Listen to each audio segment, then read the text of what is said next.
It would be easy to think that children's literature just means words printed in books, but to me it's more than that.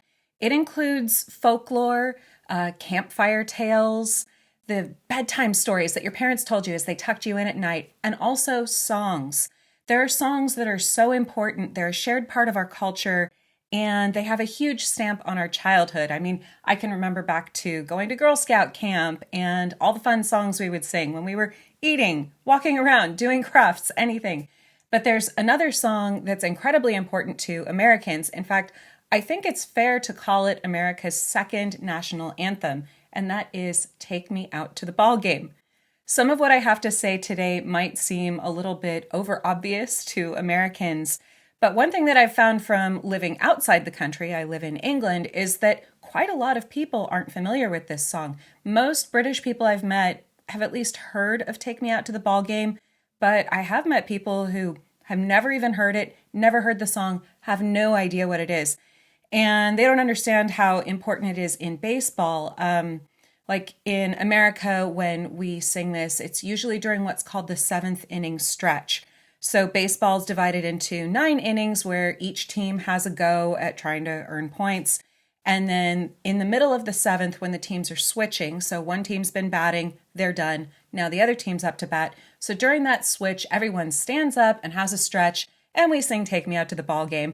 And it's just kind of fun. Everyone does it together, and it re-energizes things when you're getting toward the end of the game. This song has been around for quite a while. It was written in 1908, and the music was by Albert Tilzer, who sometimes went by Albert von Tilzer to sound a little fancier. He was the son of Polish Jewish immigrants, and he came up as a songwriter in the Tin Pan Alley scene in New York. That was the part of town where the music industry was located at the time. The lyrics to this song were written by Jack Norworth, who wasn't just a songwriter, but he was also a very popular singer and performer, mostly on the vaudeville circuit. And I think you'll definitely hear the vaudeville roots in this song. It just has this really broad, showy appeal to it, but it also is just so common in its touch. And I mean that in a positive way. This is not a hoity-toity highbrow song. This is a song for everyone. So I do think it's perfect that it was written by people who had that background in popular music as opposed to classical. The reason I wanted to focus on this song, well, I've got 3 reasons. I mean, the first is it's spring. So, start a baseball season. I've been oiling up my glove and going out and playing catch with my kids, and they'll be playing ball with a local club here soon. And also, I'm very happy because my Los Angeles Dodgers are the current world champions, and seeing them win it was so good. So many good moments in this World Series. Freddie Freeman's walk-off grand slam, the records that Shohei Ohtani just obliterated. The only thing that made it painful for me was that I live thousands of miles away from Dodger Stadium, so I haven't been able to see in person a single game of one of the greatest lineups of players in baseball history, but I'll soldier on somehow. And then the third reason I wanted to do this is that as a child, there are sounds that just get etched into your brain because they're so common and they surround you and they're so important. And to me, there are 2 sounds that bring back a flood of memories whenever I think about them. One of them is the voice of Vin Scully, he was the Dodgers home announcer for years and years and years. His voice was so gorgeous. It just had this perfect, smooth timbre, and he was so great at just following the game seamlessly. His voice is just baked into my memories. But the other sound that goes along with Vin Scully's voice is the organ playing of Nancy B. Heffley, who for many years was the Dodger Stadium organist. She never had any specific plan. She would just kind of play songs that went along with what was going on. I remember she used to play the Addams Family theme a lot, da-da-da-dun. And you'd hear thousands of people all snapping at the same time, and that was a lot of fun. And then that charge, that bum bum bum bum bum bum bum, ba da da dun da dun, and then we all yelled charge when you really need a rallying moment. And then of course she would always play Take Me Out to the Ball Game. She actually has an album. You can listen to it and you can hear the exact same sounds that I heard over and over, and that are just really, really special memories for me. I know that obviously not all of you out there are going to bleed blue the way I do. So if you have special memories of hearing the organ at ballparks at different stadiums, please let me know about those because it would be fun to read them and maybe share them with others in the future. Anyway, so Nancy B. Heffley recently passed away, and all these things coming together, the start of baseball season, the fact that I am so proud of my LA Dodgers. Okay, this is kind of mean to say, but I'm so glad they beat the Yankees. And then, yes, the passing of Nancy B. Heffley. So I thought that this would be a good time to visit the text of Take Me Out to the Ball Game. Some Americans might be like, why do you need to do that? Everybody knows this song. But I bet you a lot of even American listeners won't realize that this song isn't just the chorus. So let's go through the song and we'll have a look at these lyrics. Now, I'm going to be doing first the original 1908 lyrics. In 1927, Jack Norworth did revisit the song and rewrite the lyrics. I like both versions. I think they're good, and I've heard both used in different settings. So if you choose to sing this song, you can pick whichever one you like, but I thought we'd start with the older one first. Katie Casey was baseball mad, had the fever and had it bad. So I wanted to stop right there. I love that the words mad and fever are paired in the lyrics because it gives the impression of someone who is rabid, and we all know those kinds of sports fans. Just to root for the hometown crew, every Sioux, Katie Blue.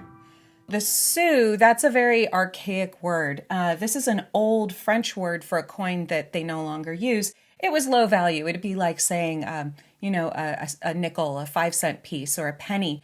When Carly Simon covered this song for Ken Burns' baseball documentary, she changed the lyrics to every cent Katie spent, which probably makes sense because modern listeners aren't going to know what a sou is.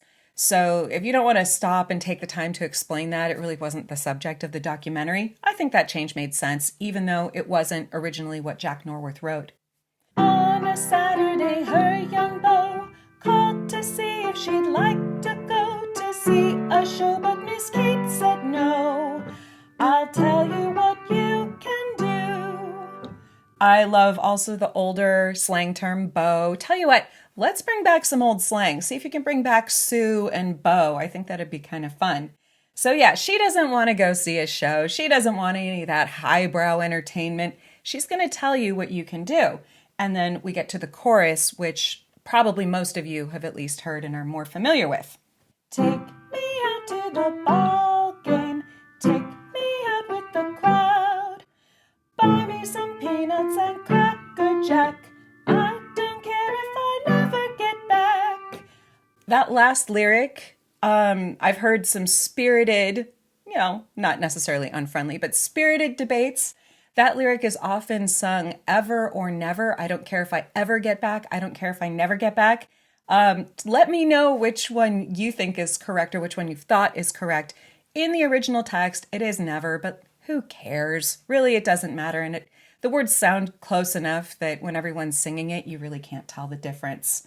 But it gives the idea that, you just want this game to go on forever. And some baseball games definitely felt as if they were going on forever. Let me root for the home team. It is customary to insert the name of your team, so the way I would sing that would be, let me root for the Dodgers. And I know I just made a bunch of you angry, so feel free to record yourself singing it your own way and shouting the name of your team. That's the way it should be. Be true to your school, as the Beach Boys said. If they don't win, it's a shame. And then the song finishes up by actually invoking the rules of baseball. For it's 1, 2, 3 strikes, you're out of the old ball game. And then we have the second verse, which, again, let me know if you've never heard it before. Katie Casey saw all the games, knew the players by their first names, told the umpire he was wrong all along, good and strong. I love that lyric because it shows just such a normal part of baseball. The umpire is the head judge for baseball. The umpire stands behind home plate. So you have the batter who's up to bat, and then behind them will be the catcher who is hoping to catch a strike. And then behind that person stands the umpire. The umpire is law. Whatever the umpire says, you must obey. They have the authority to kick people out of the game. That happened once when I was in college. My boyfriend played baseball in college. Baseball players can sometimes get pretty intense about it, get a little hot-headed, and he kept kicking dirt on home plate because he didn't like the way the umpire was calling the game, and he got tossed. And I was trying so hard not to laugh because I knew it would just make it worse. But it was pretty funny. Shouting at the umpire that the calls are bad, very normal part. And sometimes you'll hear the umpire referred to as blue because dark navy blue clothing is kind of traditional. You hear people going like, "Come on, blue," or "What's the matter with you, blue?" And various expletives that I won't share here because this is a family show. When the score was just 2-2, Katie Casey knew what to do. Just to cheer up the boys she knew, she made the gang sing this song. This is a really nice choice for a lyric for a second verse because, you've heard the verse, you've heard the chorus, and now you've heard the verse. So for the listener, it's possible that the song's getting a little samey. So what this does is it's an invitation to sing along and it rallies the energy. Really genius piece of songwriting. But it also shows more about Katie Casey's character, that she's not just enthusiastic, but she's infectiously enthusiastic and she wants everyone to join her. So in the structure of the song, the first time Katie Casey sings "Take Me Out to the Ball Game," and then the second time everyone sings it. And then you have the chorus repeated. So as I said, these lyrics were changed later on in 1927. The 1927 version of the lyrics is the one that I've seen more often in movies and films and recorded versions from kind of Golden Age Hollywood. I think Gene Kelly recorded a version of this in a film. In this one, her name is changed to Nellie Kelly, which, if you're a singer, let me know if you agree. I think that's a little bit easier to sing because when you're singing Katie Casey, there's that kind of the t, it stops the sound. So Nellie Kelly as a singer, it's easier to sustain the note and it rolls off the tongue a little bit better. Again, let me know if you agree or disagree with that. So you have Nellie Kelly loved baseball games. Knew the players, knew all their names. You could see her there every day, shout hooray when they'd play. Her boyfriend, by the name of Joe, said to Coney Isle, dear, let's go. Then Nellie started to fret and pout, and to him I heard her shout. And then, of course, you get the chorus, take me out to the ball game, and that hasn't been changed at all. Oh, although one thing that's probably worth mentioning, this is another thing that Americans might completely take for granted, Cracker Jack. I have definitely found that people here in Britain have no idea what Cracker Jack is. Cracker Jack has got to be the quintessential baseball treat. It's popcorn that's been tossed with peanuts in kind of a toffee coating, and it's really tasty. I like Cracker Jack quite a lot. But when I was a kid, what you really cared about was the toy. It came in a rectangular cardboard box, and inside would be a small but cool toy, something like a compass or a whistle. I have to say these days, Cracker Jack toys are not great. It's like a sticker. It's always something small and flat and made of paper. I think I got a coloring page. I don't know. It's sad. I mean, it's got to be expensive to put those toys in, but I do miss cool Cracker Jack toys. And then the second verse is more similar to the original 1908 lyrics. Nellie Kelly was sure some fan. She would root just like any man. Told the umpire he was wrong all along, good and strong. When the score was just 2-2, Nellie Kelly knew what to do. Just to cheer up the boys, she knew. She made the gang sing this song. The changes to the second verse are interesting to me because, again, this was 1927. This is peak Roaring Twenties. And so the idea that she would root just like any man, to me, brings to mind the image of the flapper. Women are cutting their hair and they're saying, I'm not going to wear those long skirts anymore. And if men can enjoy baseball, why can't I? This seems really normal and uncontroversial today, but it was a very big deal 100 years ago when those hemlines were going up and women were going out into the workforce and wanting to do things that were typically seen as being only for men, including sporting events. If you're not American, I hope you enjoyed this little view into a song that's very important to me and millions of other Americans. And even if you are American and you're totally familiar with this song, I hope maybe you learned something new about it. What I've also done is transcribe the original sheet music and I've put it into a PDF format, and you can go to childrensliteraturepodcast.com and download it there. I also have a bit of a silly idea, but I'm only going to do it if enough of you seem interested. And what would you think if I recorded a backing track for Take Me Out to the Ball Game, and then if you wanted, you could record yourself playing or singing it either on a different instrument or using your voice, singing it in a group. You don't have to sound good. You just have to have a good time. That's the point of this song. That's the point of going to a baseball game. And then it might be kind of fun to see what it would be like to blend a bunch of people together singing this song to help us all kick off the start of baseball season and bring back all those fun memories of hearing Take Me Out to the Ball Game, whether it was at a community baseball game or a professional baseball stadium.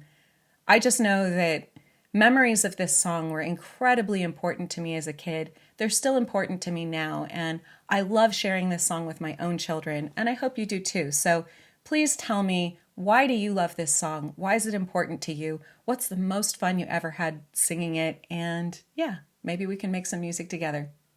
Even if you're a Yankees fan,